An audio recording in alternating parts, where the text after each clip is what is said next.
It started as an ordinary morning in suburban Michigan. The air was cold, the roads damp with last night's rain, and parents everywhere rushed to drop their kids at school before heading to work. Among them were James and Jennifer, a working-class couple who had lived in the same town for years. They weren't wealthy, but they were known to be like many other parents, tired, stressed, juggling bills, trying to keep their family afloat. Their teenage son, Ethan, was quieter than most kids his age. Some said he was shy, others thought he was withdrawn. He wasn't failing school, but he wasn't thriving either. Teachers had noticed his drawings, some of which were disturbing, and his behavior sometimes sparked concern. But like many teenagers, he seemed caught in that restless place between childhood and adulthood, where moods shifted like the weather. Days before the tragedy, James had bought a handgun. He didn't hide it in a safe, but instead kept it in an unlocked drawer. When Jennifer posted about it on social media, she joked, calling it her new Christmas present. Neither seemed to realize the weight of responsibility that came with leaving a weapon within easy reach of their son. Or maybe they did, but assumed nothing would ever happen. After all, people lock their doors after a burglary down the street, but rarely imagine danger inside their own home. That assumption would prove fatal. On the morning of the incident, teachers had noticed Ethan's behavior once again. He had been caught drawing images of guns and bullets, alongside disturbing notes that read things like, "The thoughts won't stop." Concerned, the school called his parents in.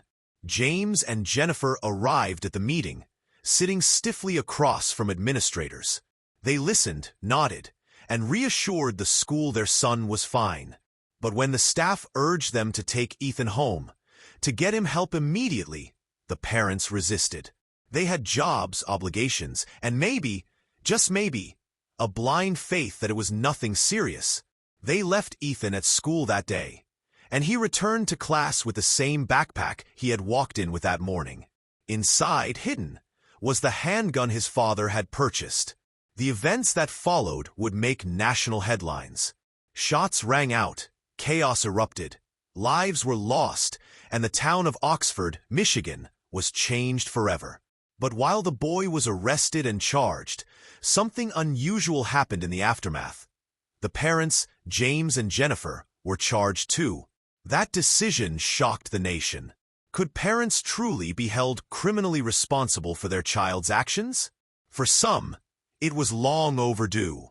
For others, it felt like crossing a dangerous line, punishing one person for another's crime.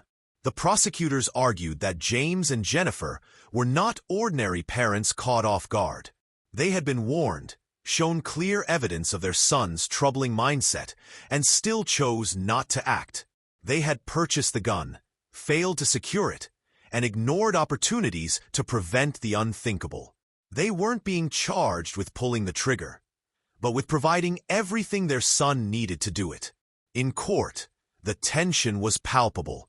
The victims' families sat with grief carved into their faces. Some glared at the parents, others avoided looking at them at all. On the other side of the room, James and Jennifer sat hunched, their lawyers whispering strategies, their eyes fixed on the table in front of them. They were parents, yes, but now they were also defendants, accused criminals. The trial unfolded like a tragic puzzle. Prosecutors showed text messages Jennifer had sent her son after hearing about the shooting. Instead of rushing to ask if he was okay, she wrote, "Don't do it." To many, that message suggested she knew exactly what he might be capable of. In another, she told him not to get caught researching ammunition at school. These weren't the messages of a parent in the dark. They painted a portrait of parents who suspected trouble but brushed it aside. The defense countered with a different narrative. They argued James and Jennifer were being scapegoated, punished for the actions of a troubled teen. They insisted no parent could truly predict their child's darkest impulses. They reminded the jury that millions of parents own guns in America, and most children never commit such acts. To convict the parents, they said, was to set a precedent that could ripple across the nation, where any parent of a troubled child might find themselves behind bars for crimes they didn't commit. Outside the courthouse, the debate raged louder.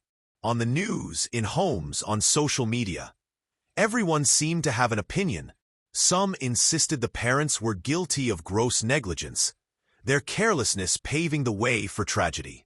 Others argued it was unfair, that the son alone should bear responsibility for what he did. Through it all, James and Jennifer remained an enigma. Were they villains who ignored flashing red warnings, or simply flawed humans, overwhelmed and unwilling to believe their child could do the unimaginable? As the trial reached its climax, the jury sat in silence, listening to closing arguments. The prosecutor's voice cut through the tension. They had every chance to stop this. They didn't. And because of that, "For children are gone forever," the defense fired back. You cannot criminalize bad parenting.